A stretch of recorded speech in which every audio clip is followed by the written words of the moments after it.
Duterte bets have more than majority of Filipino support. Yung mga sumusuporta dyan po, kaduda-duda, kahit yung palaging pagtatap ni Bungo mga kababayan, malamang produkto ng troll farms. Yes, sabi ni Eli Silvestre, diretso inidoro ang PDP laban senatorial bets. Matino daw mga kababayan si Ipe.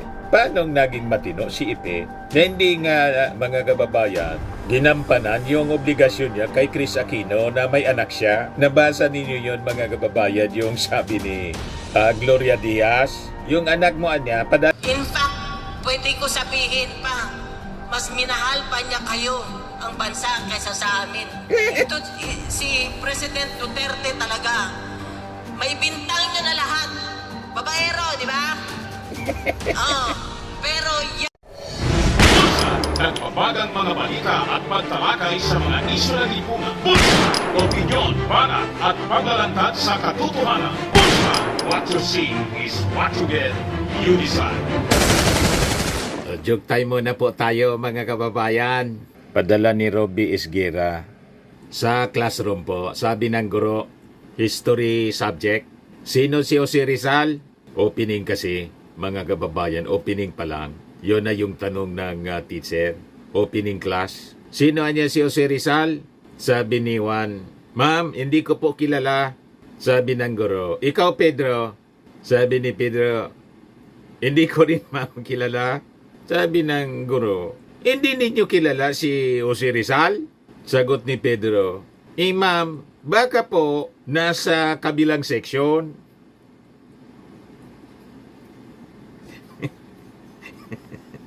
May problema talaga po ang edukasyon. Bagsak. Laking problema po. Hindi lang reading comprehension po ang problema. Pati sa history, sa amin yung subject niyan, socialist studies noong panahon. But anyway, joke man lang po mga kababayan. Matik na, 200 pesos.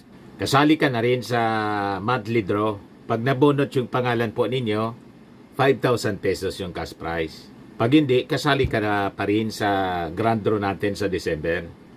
Yan 10,000 pesos pag nabunot yung pangalan po ninyo. Ngayon, si Sara Duterte, sabi dito sa balita, BP Sara claims Duterte bets have more than majority of Filipino support. Yung mga sumusuporta dyan po, kaduda-duda, kahit yung palaging pagtatap ni Bungo mga kababayan, malamang produkto ng troll farms. Yes, sabi ni Eli Silvestre, diretso inidoro ang PDP laban senatorial bets. Sabi ni Alvarez Man, ICC inmate in the making. Sabi ni Alfredo Labay de Luna, tell it to the Marines. Sabi ni Loreto Cruz, umasa ka pa, solid kami sa BBM. Hindi kumbinsido yung ating mga netizens sa sinasabi ni Sara. Ilat man pong sinasabi ni Sara, hindi ka panipaniwala. Di ba pa? O ngayon, ninilang si Sara ang overtime sa pambubula sa mga supporters nila na iboto yung mga kandidato nila, mga kababayan. Of course, alam natin ang intensyon niya para maligtas sa conviction. Di ba? Pati si Hanelit po, doble kayod sila mga kababayan. Pati si Kitty, sabi ni Hanelit, sa lahat ng mga Pilipino, ng mga butante, nakikiusap po ako, ang pinsan ko, si Ipe Philip Salvador, ipasok ninyo sa Senado. Subukan ho ninyo, matino ho ito. Pinsan niya pala si Ipe. Matino daw mga kababayan si Ipe. Paano naging matino si Ipe na hindi nga mga kababayan ginampanan yung obligasyon niya kay Chris Aquino na may anak siya? Nabasa ninyo yon mga kababayan, yung sabi ni Gloria Diaz, yung anak mo niya, padalan mo ng pera. Yung anak mo, padalan mo ng pera. Sabi ni Philip Salvador, hindi niya ako makapaniwala na sinabi sa kanya ni Gloria Diaz. Inamin ni Philip Salvador na may kurot sa kanya kung totoo man na sinabihan siya ni Miss Universe 1969, Gloria Diaz, sa social media tungkol sa kanyang di umano'y pagkukulang sa pagpapadala ng tulong pinansyal sa kanyang anak. Sa isang panayam, tila hindi makapaniwala si Philip sa sinabi ni Gloria at sinabi niyang ipagdadasal na niya lamang ang aktres. Matino daw, sabi ni Anilet. Yun pala mga kababayan, ang uri ng taong matino kay Anilet. Sa bagay, si Digo nga po na may asawa, pinatulan niya. Di ba, mga kababayan? Kaya sabi ni Yayam Dizon, I certainly won't take your word for matino, Hanilet. Si Yayam Dizon, Marcos loyalist ito po, mga kababayan. Binasag si Hanilet. I certainly won't take your word for matino, Hanilet, especially if to you it means letting your daughter verbally abuse PNP officials while you slam your mobile phone against the head of an officer who was simply doing his job. More so, if matino to you means neglecting Philip's obligation to his child with Chris Aquino. May sasabihin ka pa, Hanilet? Supalpal mga kababayan si Hanilet kay Yayam Dizon. Yun ang matino sa kanila, mga kababayan. Kaya talaga peligroso na iboto itong mga kandidato ni Digong. Kasi ang matino sa kanila, yung mga barumbado, yung mga immoral, yung mga palamura, yan ang matino sa kanila. Normal na sa kanila ang immoralidad. Di ba pa? Proud sila sa pagmumura, sa pagbabanta, sa tulad ng ginawa ni Pulong doon sa isang bugaw. Proud sila kasi ang pakilala nila po, maisog sila. Di ba pa? Hindi natin kailangan yung ganyang uri ng mga tao, mga leader na sisweldohan natin from the taxes of the Filipino people. Ang daming mga kwalipikado po, tulad ni Ben Abalos. Matino, yon ang totoong matino.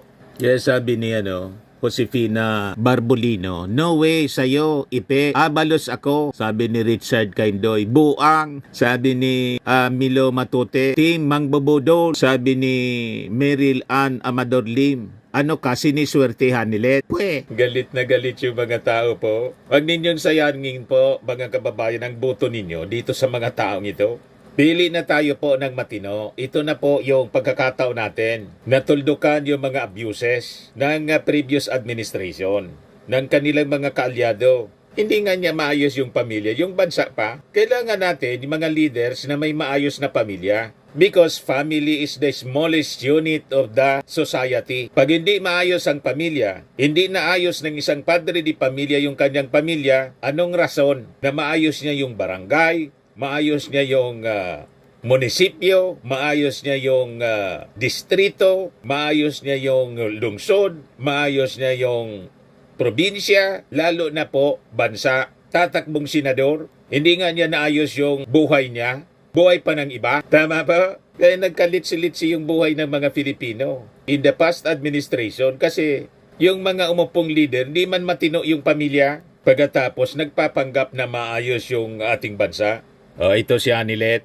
Pakinggan natin yung sinasabi niya. In fact, pwede ko sabihin pa, mas minahal pa niya kayo ang bansa kaysa sa amin. Ito, si President Duterte talaga, may bintang niya na lahat. Babaero, di ba?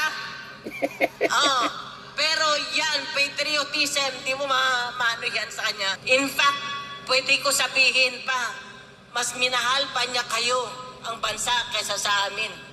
Kasi hindi niya inantala ang sa family. Hindi niya inantala na makidnap ba o maano ba ang pamilya. Patriotism daw. Patriotic si Digong. Ang ibig niyang sabihin. Paano naging makabayan? Patriotic ang isang presidente na gustong gawing province ng China, ang Pilipinas. Yun na pala, mga kababayan, ang ibig sabihin ng pagiging patriotic. Ang pagiging makabayan, yung sariling bayan niya, gusto niyang gawing province na ng China. Yon pala yon ang pagkakaintindi ni Hanilet, mga kababayan, ng patriotism. Talagang may problema sa ulo. May problema sa pagkaintindi. Itong pamilya ni Digong. Ngayon, mga kababayan, anyway, siguro naman po, alam na ninyo kung sino yung mga dapat iboto at mga dapat hindi iboto po. Huwag kayong magpapadala doon sa result ng mga surveys po. Ang totoong survey po, sa Monday, yung ibuboto po natin. Kasi yung mga surveys ngayon po, masyado nang commercialized. Ang ibig kong pong sabihin, siyempre, negosyo nila yan, yung mag-survey. May mga nagkokomisyon na mga politiko o mga vested interest po. Parte ng mga pa-survey po, ang intensyon is to condition the mind of the people. Lalo pa ngayon na alam na natin ang pangangialam po ng China sa ating bansa. Gusto nilang i-manipulate yung atin pong eleksyon. Malinaw yun. Base doon sa naging investigasyon po ng committee ni Tolentino. Ito po yung latest na report tungkol sa pangingialam ng China sa ating eleksyon. Pinoy officials ng Infinitos posibleng patawan ng treason, sabi po ni Senator Tol. Sabi ni Tolentino, itong Infinitos Marketing Solutions Incorporated ay isa lamang sa ilang kumpanyang gumagamit ng keyboard warriors para magpakalat ng maling impormasyon sa iba't ibang social media platforms na umano'y pumapabor sa China. Pero siyempre, yung CEO ng Infinitos, si Pauli, todo deny mga kababayan. Anya, kinontrata lamang sila ng Chinese Embassy para magbigay ng public relations, PR at events, management services. I am just a regular businessman and not connected to politics in any way. We are the PR company for the Chinese Embassy. Di, yun talaga naman ang gawain ng isang PR company. Kung sino ang nagbayad, lahat pabor doon sa agenda na nagbayad ang gagawing PR. That is a direct admission mga kababayan ng kanilang partisipasyon. Kaya po nagkalat ang mga fake news sa social media. Booking na, yan ang ugali po ng mga kampo ni Xi Jinping. Pag nahuli, magdi-deny. Huling-huli na nga po, pati yung mga spies nila rito. Todo deny po. Kasi yun talaga ang mando sa kanila po, ang instruction sa kanila. Pag nahulian niya tayo, nahuli kayo, never kayong aamin, mamimiligro kayo sa amin pag umamin kayo. Ganon ang trabaho ng Communist China. Wag natin patulan yung pag-deny nila. Ang daming ebidensya na mga kababayan ang nakalap ng ating mga authorities, NBI, PNP, yung mga gamit sa paniniktik. Yung latest po, yung nahuling Chinese po, naniniktik doon sa COMELEC. So talagang gusto nilang pakialaman ang eleksyon. Kaya tiwala si Sara na panalo yung kanilang Duterte. So, nagets na ninyo kung bakit grabe ang tiwala ni Sara na mananalo yung kanilang mga kandidato. Ayan po, BP Sara claims Duterte and bets have more than majority of Filipino support. Alam na ninyo kung bakit ganon kalakas ng tiwala ni Sara. 5 days na lang po. Sa Monday, pipili na tayo ng mga ibobotong senador. Sa pagkasenador po, i-number 1 po natin, Ben Abalos. In-endorse po pati ni Congressman Erwin Tulfo, nakapwa kandidato sa pagkasenador. Sabi ni Erwin Tulfo, I am asking for your help. Kung iboboto niyo po ako, si Erwin Tulfo, pag-isama ninyo si Benhur Abalos. We need his help. Magaling po I will vouch for you na hindi po masasayang ang boto. I promise. Maraming salamat po. Sa mga magsasaka, ito lang. Number 1, papalakasin ko ang kapangyarihan ng NFA kasi tinanggal ito ng rice tariffication. Isipin mo, kung minsan baksak ang presyo, kawawang ating magsasaka. Pero kung meron kang NFA na may sapat na pondo na siya na bibili sa iyo at siya na rin magbebenta open kasi hindi nila pwede ibenta, nakalagay ito sa batas, iimbak lamang nila. Factory, in terms of calamity, they can only sell it if there is a rice emergency. Tatanggalin natin yun. Isipin nyo, sabi nga ni Sir Kiko, kung libo-libong truck, buong Pilipinas, walang ginawa kundi bumili ng bigas sa mga magsasaka at binibenta mismo direkta sa mga tao. Naku po, masaya na magsasaka, basta pa yung mga bibili dahil nakakabura sila. Hindi ba? Napakasimple. Let's just empower the NFA at yan ang gagawin ko. I will amend the rice tariffication.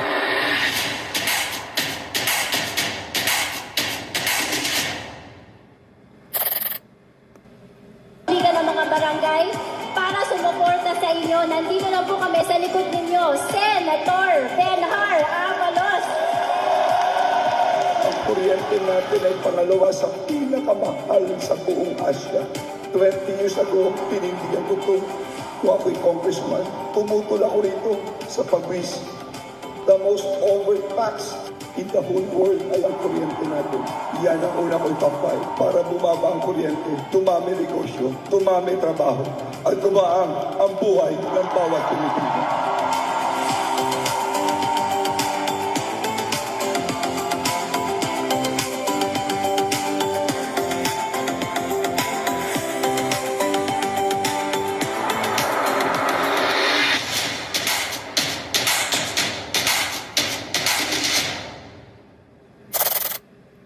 Ayos pa.